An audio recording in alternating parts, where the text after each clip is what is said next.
بسم اللہ الرحمن الرحیم۔ السلام علیکم دوستو، جہانگیر ترین نے آج تک جس بھی چیز کو ہاتھ لگایا وہ سونا ہو گئی۔ یہ بات ان کے ناقدین بھی مانتے ہیں، لیکن اس کی وجہ وہ قسمت سے زیادہ جہانگیر ترین کی دولت سے کامیابی خرید لینے کی صلاحیت کو قرار دیتے ہیں۔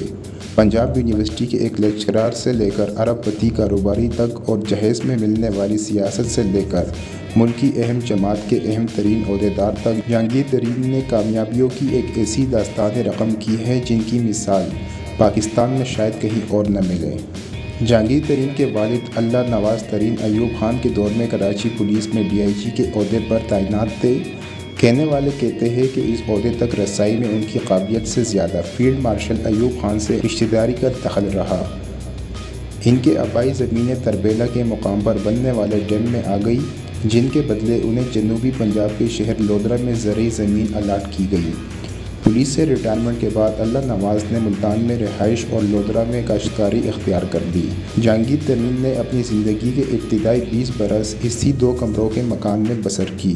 جہانگیر ترین کو تعلیم کے لیے لاہور بھجوایا گیا، جہاں انہوں نے گریجویشن اور امریکہ کی نارتھ کیرولینا یونیورسٹی سے 1974 میں بزنس ایڈمنسٹریشن میں ماسٹرز کیا۔ جہانگیر ترین کے بقول دوران تعلیم ایک دن کے لیے بھی ان کے دل میں یہ خیال نہیں آیا کہ وہ امریکہ میں ہی مستقل رہائش اختیار کر لے، اسی لیے تعلیم مکمل کرتے ہی وہ وطن لوٹ آئے۔ ان کا پہلا عشق درس و تدریس ہے۔ 2017 میں انہوں نے ایک انٹرویو میں کہا کہ انہیں نوجوانوں کے ساتھ گفتگو کر کے ہمیشہ مزہ آتا ہے، اسی لیے انہوں نے پنجاب یونیورسٹی میں لیکچرار کے طور پر ملازمت اختیار کر لی، لیکن والد کے مخالفت کے باعث وہ اپنا پہلا عشق چھوڑ کر بینک میں نوکری کرنے پر مجبور ہو گئے۔ ایک شام وہ دفتر سے باہر نکلے تو انہیں احساس ہوا کہ وہ خوش نہیں ہیں۔ ان کا دفتر لاہور کی ایک عمارت کے تہخانے میں تھا۔ میں صبح اسی تہخانے میں داخل ہوتا اور شام ڈلنے کے بعد باہر نکلتا۔ ایک شام دفتر سے نکلتے میں نے سوچا یہ بھی کوئی زندگی ہے۔ اگلی صبح میں اس تہخانے میں نہیں گیا۔ وہ لاہور سے ملتان پہنچے اور والد کو خبر سنائی کہ وہ کاشتکاری کریں گے۔ والد جیسے سکتے میں آ گئے۔ کیوں پتر، لاہور میں کوئی جھگڑا ہو گیا ہے کیا؟ لودھرا میں والد صاحب کی زمینوں پر چند دن گزارتے ہی مجھے احساس ہو گیا کہ کاشتکاری میرے DNA میں ہے۔ میں نے سیاست کی، کاروبار کیا، دنیا دیکھی، یعنی ہر کام کیا، لیکن جو خوشی مجھے کاشتکاری کر کے ہوتی ہے وہ دنیا کے کسی کام میں نہیں ہوتی۔ میں سب کچھ چھوڑ سکتا ہوں، کاشتکاری نہیں چھوڑ سکتا۔ والد کی 400 ایکڑ زمین پر انہوں نے کاشتکاری شروع کی اور یہاں سے ان کی کامیابیوں کا نہ ختم ہونے والا سفر شروع ہوتا ہے۔ جہانگیر ترین بتاتے ہیں کہ ابھی مجھے لودھرا آئے 2 سال ہوئے تھے کہ والد صاحب کی زمین سے ملحق سرکاری زمین کو محکمہ جنگلات نے فوج کو دے دیا، جس نے یہ زمین میڈل لینے والے اپنے افسروں میں بانٹنا شروع کر دی، تو اس کا استقبال ایک بنجر ریگستان کرتا کیونکہ یہاں پانی نہیں تھا۔ میں اس زمین کے بالکل ساتھ بیٹھا تھا۔ میں نے کیا کیا کہ یہ زمینیں ان فوجی افسروں سے بہت سستی خریدنی شروع کر دی۔ چونکہ یہ بنجر صحرائی علاقہ تھا، اس لیے لوگ یہ زمین بہت ہی سستی بیچتے رہے۔ 20 سال میں یہ کام کرتا رہا کہ فوجی افسروں سے بنجر زمینیں خریدتا رہا۔ اس دوران انہوں نے کتنی زمین خریدی اس بارے میں جہانگیر ترین واضح بات نہیں کرتے، لیکن بعض اندازوں کے مطابق ان کے پاس جنوبی پنجاب سے سندھ تک 45,000 ایکڑ زمین ہے۔ اس زمین کو ان کی ملکیت ثابت کرنا ممکن نہیں ہے، کیونکہ اس میں بیشتر زمین ان کے ملازمین اور رشتہ داروں کے نام پر خریدی گئی ہے۔ فوجیوں کی زمینوں سے فارغ ہونے کے بعد جہانگیر ترین نے مقامی زمینداروں کا رخ کیا اور انہیں ان کے زمین کے بدلے سالانہ اتنی رقم کی پیشکش کی جتنے وہ سال بھر محنت کر کے کماتے تھے۔ زمینوں سے کمائی گئی رقم جہانگیر ترین نے مختلف صنعتوں اور کاروبار میں لگائی۔ شوگر ملیں خریدی، شیئرز میں پیسے لگائے، بینکوں میں حصہ داری کی، الغرض ہر وہ نفع بخش کام کیا جو کوئی بھی سمجھدار کاروباری کرتا۔ یوں وہ ملک کے بڑے زمیندار کے ساتھ ساتھ کامیاب کاروباری بن گئے۔ اس زمینداری کو 4 چاند اس وقت لگے جب جہانگیر ترین کو وزیر اعلیٰ پنجاب شہباز شریف نے اپنی زرعی ٹاسک فورس کا سربراہ لگایا۔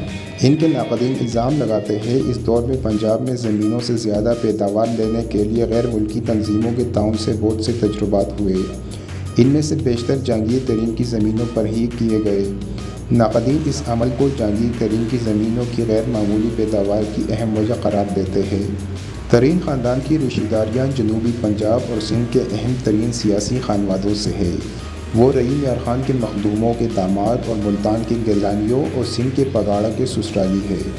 جہانگیر خان ترین کے کزن ہمایوں اختر خان اور ان کے برادر نسبتی مختوم احمد محمود پہلے سے ہی سیاست میں متحرک تھے، اس لیے سیاست میں آنا ان کے لیے کچھ مشکل کام نہیں تھا، لیکن جہانگیر خان ترین کاروبار کی طرح سیاست میں بھی صرف اچھے وقت کا انتظار کر رہے تھے۔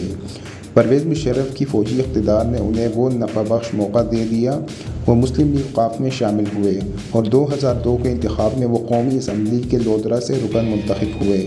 انہیں وفاقی وزیر بننے کی پیشکش ہوئی جسے انہوں نے ٹھکرا دیا، لیکن جب وزیر اعلیٰ پنجاب ان کے پاس ان کے منہ مانگے محکمے کی پیشکش لے کر آئے تو وہ انکار نہ کر سکے اور ایک بار پھر زراعت کے صوبائی محکمے سے وابستہ ہو گئے۔ اس دوران زمینوں کی خریداری بھی جاری رہی اور سرکاری خرچ پر نت نئے تجربات بھی۔ کچھ عرصے بعد وہ وزیر اعظم شوکت عزیز کے وزیر صنعت و پیداوار بن گئے۔ ایک بار پھر ناقدین نے شور مچایا کہ اس دوران ملک کے ساتھ ساتھ جہانگیر ترین نے بھی خوب صنعتی ترقی کی۔ وہ اپنے ایک اور رشتہ دار پیر صاحب پگارا کی مدد اور ٹکٹ پر قومی اسمبلی کے رکن بن گئے۔ 2008 میں انہوں نے درجن بھر ہم خیال ارکان اسمبلی کو اکٹھا کیا اور ایک مضبوط سیاسی پریشر گروپ 2011 کے طور پر سامنے آئے۔ ابھی یہ گروپ اپنی آئندہ سیاست کے بارے میں غور و فکر ہی کر رہی تھی کہ اچانک خبر آئی کہ جہانگیر ترین عمران خان کی تحریک انصاف میں شامل ہو گئے۔ خود اس گروپ کے ارکان بھی حیران رہ گئے کہ کس طرح ان کی طاقت کو استعمال کر کے جہانگیر ترین نے ایک لمبی چھلانگ لگائی کہ خود یہ گروپ بھی دیکھتا ہی رہ گیا۔ پی ٹی آئی میں ان کی آمد اور پھر اہم ترین عہدے تک ترقی بھی آسان نہیں رہی۔ سن 2015 میں پی ٹی آئی میں پارٹی انتخابات کروانے والے پارٹی رہنما جسٹس وجیہ الدین احمد نے یہ الزام لگایا کہ جہانگیر ترین نے دولت کے بل پر پارٹی انتخابات میں داننے کی کوشش کی ہے۔ عمران خان نے جسٹس وجیہ کی بات سنی انسنی کر دی، جس پر جسٹس صاحب پی ٹی آئی سے علیحدہ ہو گئے۔ اس وقت جہانگیر ترین بہت فخر سے کہتے تھے کہ عمران خان ان کا مشورہ بہت غور سے سنتے ہیں۔ ناقدین کے مطابق جہانگیر ترین کے مشورے سننا عمران خان کی ایک طرح کی مجبوری بھی تھی، کیونکہ وہ کسی بھی دن سب سے زیادہ وقت جہانگیر ترین کے ساتھ گزارتے تھے۔ لیکن جہانگیر ترین کے خلاف ایک عدالتی فیصلے کے بعد ان پر پارلیمانی سیاست کا دروازہ اس وقت بند ہو گیا جب سابق جسٹس ثاقب نثار کی سربراہی میں قائم 3 رکنی بینچ نے دسمبر 2017 میں جہانگیر ترین کو آئین کے آرٹیکل 62(1)(f) کے تحت نااہل کر دیا۔ یہ وہی شق ہے جس کے تحت سابق وزیر اعظم نواز شریف بھی نااہل ہوئے تھے۔ جہانگیر ترین نے اپنے خلاف فیصلہ آنے کے بعد پاکستان تحریک انصاف کے سیکرٹری جنرل کے عہدے سے استعفیٰ دیتے ہوئے کہا کہ وہ عمران خان کو وزیر اعظم بنوانے کی جدوجہد کرتے رہیں گے۔ وہ اپنے اس عزم پر انتخابات کی تیاری اور پی ٹی آئی کی انتخابی مہم کے دوران ہی نہیں، حکومت سازی کے عمل کے دوران بھی سختی سے کاربند رہے۔ انتخابات سے پہلے امیدواروں کا چناؤ ہو یا الیکٹیبلز کو پارٹی میں شامل کروانا، جہانگیر ترین اس عمل میں مرکزی حیثیت میں فرائض انجام دیتے رہے۔ جنوبی پنجاب میں مسلم لیگ نون کے اہم رہنماؤں کو توڑ کر تحریک انصاف میں لانے کا صحرا بھی جہانگیر ترین کے سر جاتا ہے۔ انہی کی کوششوں سے 3 درجن سے زائد مسلم لیگی امیدواروں نے پہلے جنوبی پنجاب صوبہ محاذ بنایا اور پھر تحریک انصاف میں شمولیت اختیار کی۔ انتخابات کے بعد جب پی ٹی آئی کو مطلوبہ اکثریت نہ مل سکی تو یہ جہانگیر ترین ہی تھے جو تنہا اپنا جہاز لے کر نکلے اور آزاد حیثیت میں منتخب ہونے والے ارکان کو اپنے پرائیویٹ جیٹ میں لاد کر بنی گالہ لے کر آئے۔ اور جب قومی اسمبلی اور پنجاب اسمبلی میں مطلوبہ ارکان کی حمایت حاصل ہو گئی اور عمران خان نے وزارت عظمیٰ کا حلف اٹھا لیا تو اگلے ہی روز جہانگیر ترین نے اعلان کیا کہ ان کا وعدہ پورا ہوا اور وہ اپنے کاروبار اور خاندان پر توجہ دینے کے لیے لندن جا رہے ہیں۔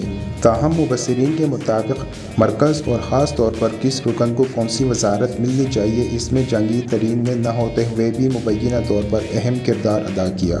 نامہ شہزاد ملک کے مطابق عمران خان کے وزیر اعظم منتخب ہونے کے بعد جہانگیر ترین کو مبینہ طور پر وزیر اعظم سیکریٹریٹ میں ایک کمرہ بھی الاٹ کیا گیا، تاہم پاکستان تحریک انصاف اس کی تردید کرتی ہے۔ صحافی اور تجزیہ کار سہیل وڑائچ کے مطابق اقتدار کے چند ہی ماہ میں جہانگیر ترین کا قریبی حلقہ اثر عمران خان سے دور ہوتا گیا یا دور کر دیا گیا۔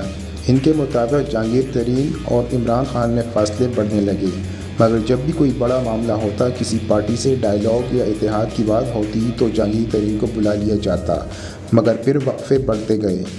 اس دوران عمران خان کی نئی کچن کابینہ بن گئی۔ Principal secretary Azam Khan, first lady Bushra Bibi اور زلفی بخاری اس کابینہ کے اہم ترین رکن بن گئے۔ یوں جہانگیر ترین کا رہتا سہتا اثر و رسوخ اور بھی کم ہو گیا۔ خان و ترین کے درمیان فاصلے اس وقت بڑھے جب دونوں خاندانوں کی خواتین نبی نہ بن سکی۔ اس کی ایک وجہ فرسٹ لیڈی کے روحانی کرامات کے حوالے سے ترین خاندان کی خواتین کی غیر معتاد گفتگو بھی بتائی جاتی ہے۔ دوسری طرف ترین نے بھی معاملات کو درست کرنے کے حوالے سے کوئی سنجیدہ اور بامقصد منصوبہ بندی نہ کی۔ یہ بھی کہا جاتا ہے کہ وزیر اعظم عمران خان جہانگیر ترین کی زراعت، آٹا اور چینی کے حوالے سے کارکردگی پر بھی ناراض تھے۔ اسی دور میں پاکستان کی وفاقی تحقیقاتی ادارے FIA نے جہانگیر خان ترین اور ان کے بیٹے علی ترین کے خلاف منی لانڈرنگ کا مقدمہ بھی درج کیا گیا۔ اس وقت جہانگیر ترین نے نجی TV چینل دنیا نیوز سے اس بارے میں خصوصی بات چیت کرتے ہوئے کہا تھا کہ میرے اور میرے خاندان کے خلاف تمام الزامات بے بنیاد اور من گھڑت ہیں۔ میرا سب کچھ ڈکلیئر ہے۔ یہ ہمارے خلاف سوچی سمجھی سازش ہے۔ حقائق کو نظر انداز کرتے ہوئے ہمارے خلاف مہم چلائی جا رہی ہے۔ ایسا محسوس ہو رہا تھا کہ جہانگیر ترین سیاست کے میدان میں اب دوبارہ قدم نہیں رکھیں گے، لیکن پھر عمران خان کی حکومت کا ایک تحریک عدم اعتماد کے ذریعے خاتمہ ہوا اور PDM نے حکومت بنائی۔ ایسے میں جہانگیر ترین کے زیر سایہ ایک اور ہم خیال گروپ تشکیل پایا جس میں تحریک انصاف کے قومی اور پنجاب اسمبلی کے تقریباً 30 اراکین شامل تھے۔ 9 مئی کے واقعات کے بعد تحریک انصاف میں تخریب کا ایک اور سلسلہ شروع ہوا تو جہانگیر ترین ایک بار پھر سے متحرک ہوئے اور گزشتہ روز ان کی جانب سے استحکام پاکستان پارٹی کے قیام کا اعلان کیا گیا۔ لیکن یہ سوال اب بھی اپنی جگہ موجود ہے کہ آیا جہانگیر ترین 2018 کی طرح اس بار بھی کنگ میکر کا کردار ادا کریں گے یا نہیں؟